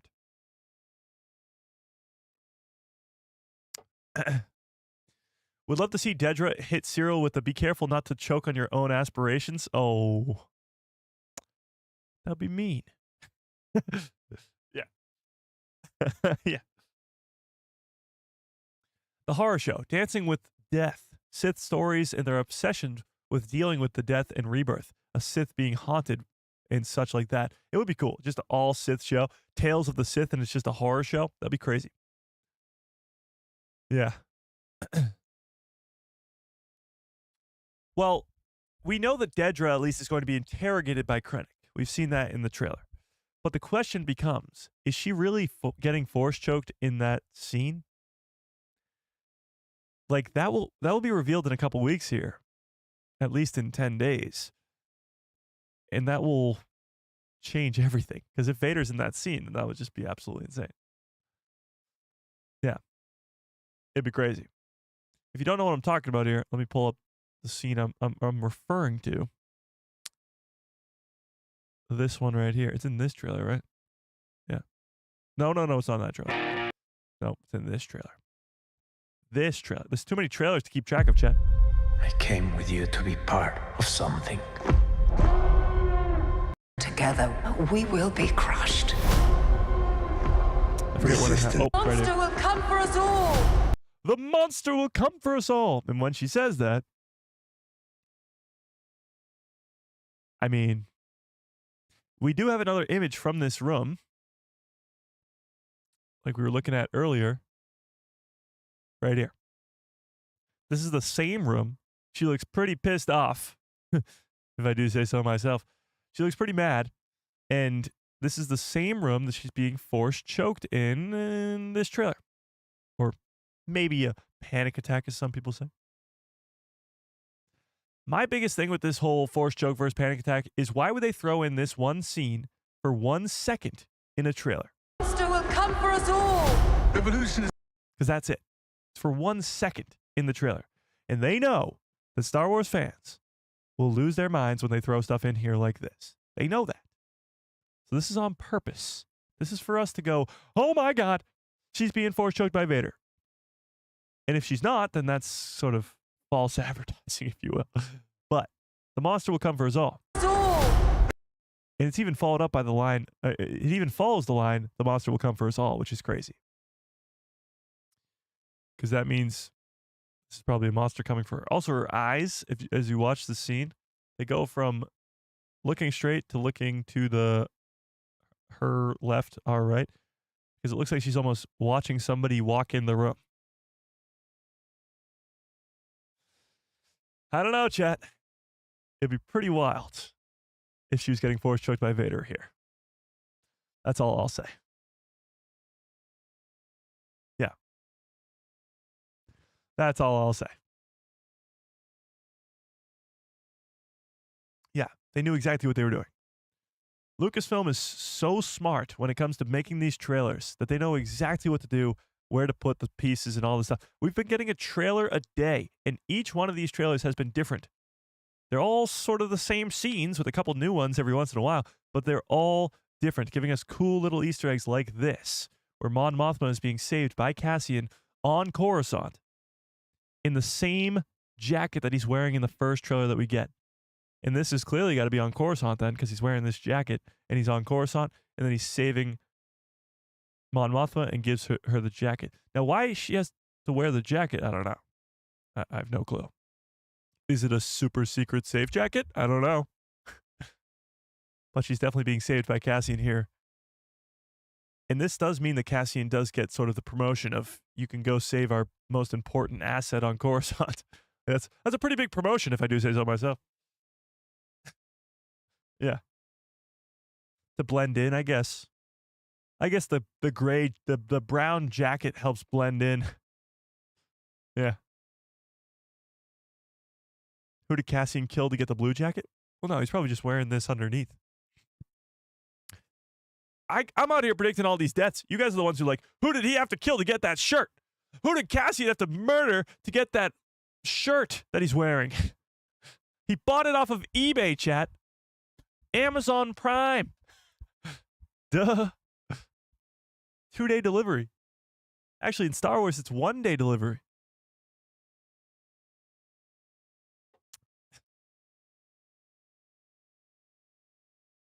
Yeah. Who do you have to kill to get that? That's funny. Who did Vel have to kill to get that hair dye? She was blonde in season 1, chat. Who'd she have to murder to get that hair dye? And that jacket, too. Vel on Yavin 4 is pretty cool, too. Getting to see more of Yavin 4, the Rebel base, from A New Hope. Can never get enough. Can never get enough.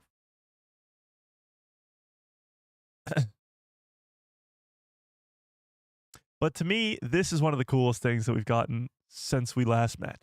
And that is that Luthen and Mon Mothma are at her daughter's wedding in the same room as Krennic, and that this wedding is going to be insanity. Absolutely insanity. It's like the Red Wedding from Game of Thrones. Anybody watch Game of Thrones? Give me one into the chat if you've seen Game of Thrones and you've watched the Red Wedding. Give me a one into the chat if you know what I'm talking about. Because in that, I won't spoil it, but it ends with a lot of deaths. It's called the Red Wedding for a reason. And I don't think that this will be the same outcome. I don't think that this will be the same thing. But it's going to be like that. It's going to be like the same tension, if you will. A lot is building to this moment. Yeah, a lot. And I think this will be the Star Wars' equivalent to the Red Wedding. This wedding has a lot riding on it, and the good guys and the bad guys will be there at the same time, laughing, smiling at each other. Oh, it's going to be so good. Can't freaking wait. It's going to be so good. All right, let me end this poll. Let me end this poll. 73% of you guys think that Palpatine will be in season 2. That's crazy. I agree with you, but that's still crazy. Yeah. My German Shepherd is registered name is Queen Daenerys, mother of... is it Daenerys? I haven't seen Game of Thrones in like 5 years. Was it 5 years? No, less than that. 4 years. Maybe I should rewatch that. Maybe. Jody says, isn't the color of the jacket on the person Andor says, welcome to the rebellion? Isn't that the jacket of the person who says, welcome? What? Hang on. When he says, welcome to the rebellion? Hang on, chat. What are you saying? In the Welcome to the Rebellion trailer, somebody's wearing that jacket? You mean he did kill somebody off? Shit, which trailer are we talking about? There's 1,000 trailers. I think it's this one. The Empire. Think like a leader. Nope, not that one. I know what you're talking about, but I don't know which trailer it is. It's not that one. Oh, this one. Not everybody. Rightly. Nope, not that one either, Chad. There's too many trailers now. It's getting out of hand. Vital to the survival of the rebellion. The Empire cannot win. Andor. Nope. Not that one, chat. There's so many of these trailers. Which one is it?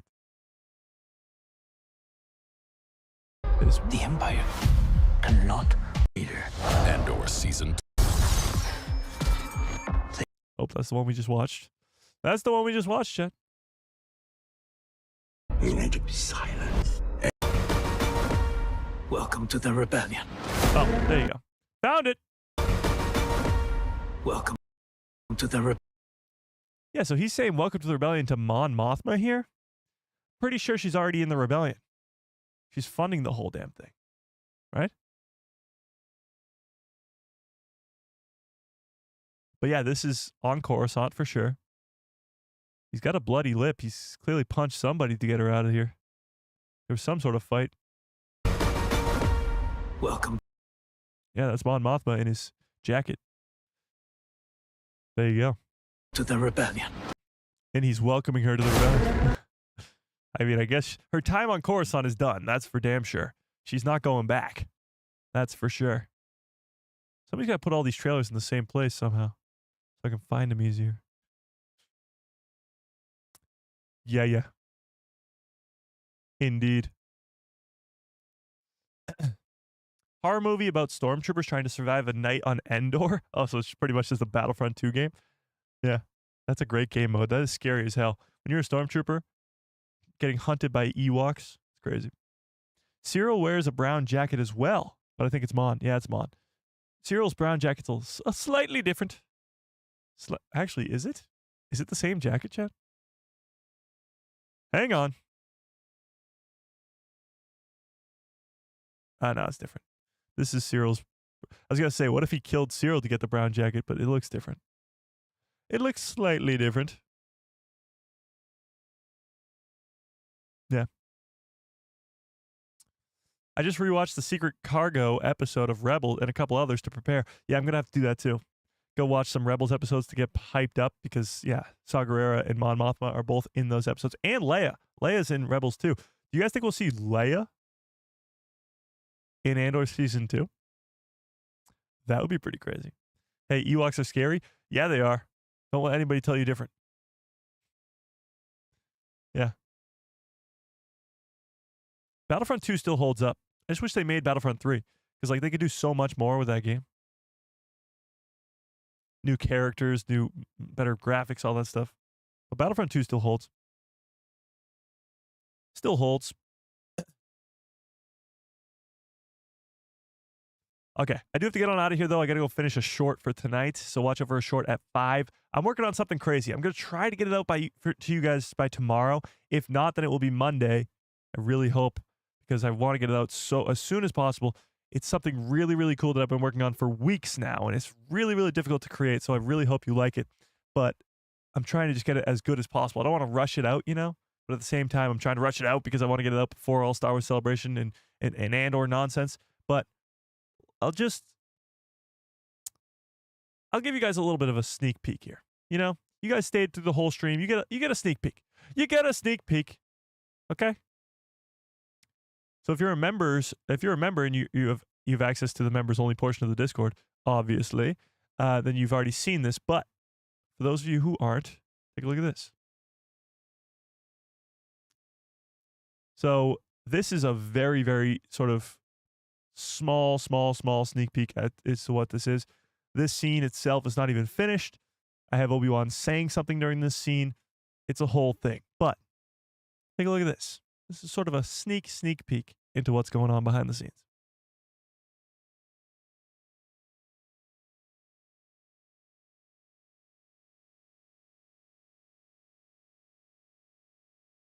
Oh, it's so good. So Obi-Wan would be saying something here, and he does say something, but Chopper looks over at him. He puts his hand on his... Oh, it's so good! I'm so happy with how it came out. But there's a lot more where that came from. Let's just say that. I won't give you any more. No more. But there's a lot more where that came from. Yeah.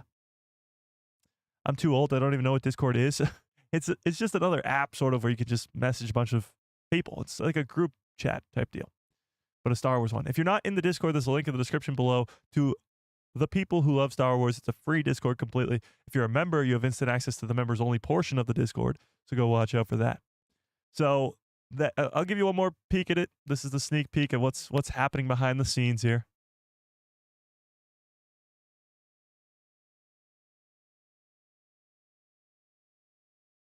Oh, it's awesome. It's awesome. But there you have it. That's what's going on. So watch out for something about that. Twin sons. Oh, Joe's on the right track. Joe is on the right track. Okay, but yeah. So if you're not yet in the Discord, go join that immediately. I can't wait. I'm so excited. I brought Chopper to life, chat. I brought him to life. I did it for you, buddy. High five. Yeah, boom. Cool. Okay. But if you have not smashed a freaking like on the stream already, please do so. How many likes do we have? Am I going to be upset, chat? Am I going to be upset? Oh, it's not bad. That's not too shabby, chat. That's not too shabby. I appreciate all the super chats and memberships. Huge shout outs to Darth Plagueis Lives for the funny. I love these super stickers before the live stream, too. It's pretty funny. Holly, I Haja, Darth Plagueis 50 Thunder for the very generous super chats and memberships. I appreciate it. I really, really do. And I apologize for the muting at the beginning of the live stream. I don't know what the hell that was. Actually, I do know what the hell that was. It was just me being stupid. I kicked the wire. I should have checked if it was plugged in. It wasn't plugged in. It's a whole thing. It's a whole thing, Jet. You know, some good things just need to have some sort of I'm just waiting for all the people who are going to watch on the back, like on the watch back or whatever it's called. We're going to be like, Mike, you're muted, and then just click off because they're like, he's muted the whole time. It's a 2-hour live stream of Mike just being muted the whole time. And yeah, that'll be fun. So yeah. So I appreciate you guys watching for that short later on tonight. Smash a freaking like on the stream if you have not already. And yeah, may the force be with you. Always.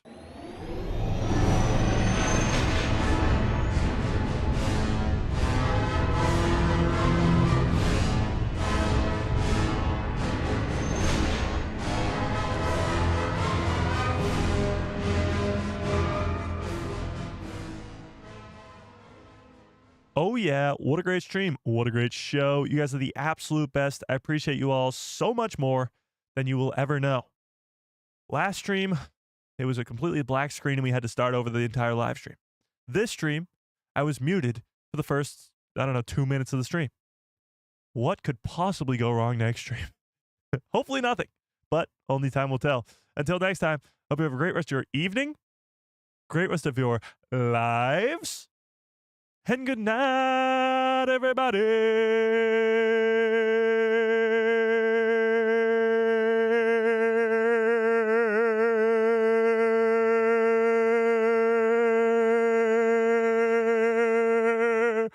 Ugh.